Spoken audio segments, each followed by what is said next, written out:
If there's probing, I'm out. The blue-faced woman crossed her arms and scowled at her tentacled companion. His violet appendages quivered.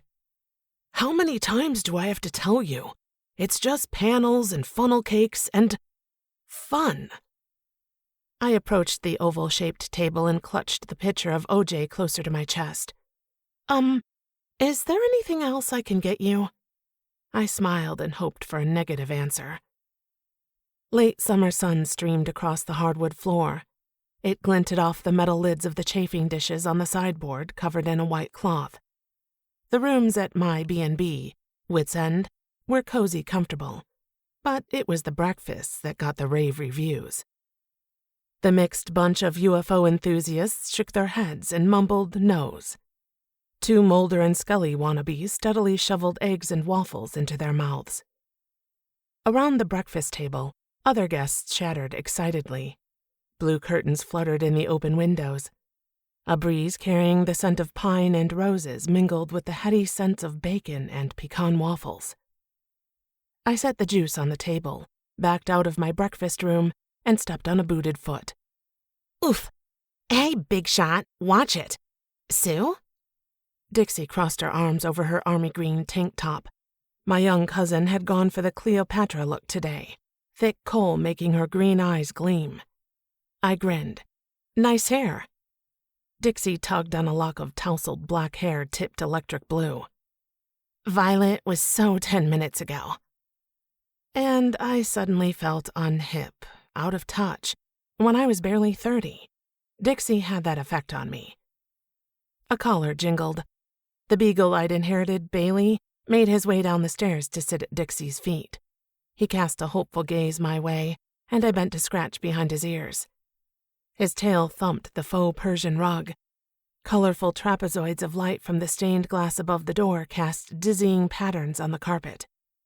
I thought you'd be off to your dumb festival by now, Dixie said, and followed me through the swinging door into the kitchen.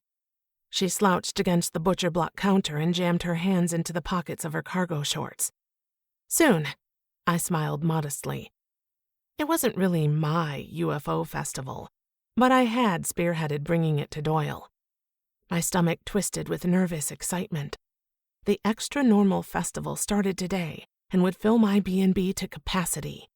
It would bring more tourist dollars to our small mountain town. She shrugged. Whatever. I'm holding you responsible. Ha. Dixie was clearly a teensy bit jealous about my new VIP status in the UFO community. My cousin obsessed over all things UFO, but she'd been decidedly cool on the Extra Normal Festival. Holding me responsible? I asked. What's that supposed to mean? Reaching past an aloe plant, I grabbed a box of treats from a thick, plain wood shelf and tossed one to Bailey. My late grandmother had left most of the old Victorian as is. But before she'd died, she'd modernized the kitchen. White subway tiles lined the walls. A ceiling fan helped push the warm air coming through the open windows and screen door to the porch. You're concentrating all the UFO hacks and nut jobs in one place. Here, in Doyle. It's a bad move. I tugged at my blue-flowered blouse. They're not hacks or nut. The swinging door edged open. An alien in green face paint and silver lame stuck his head through the open doorway. Where's the Bodie's breakfast? I pointed over his antenna.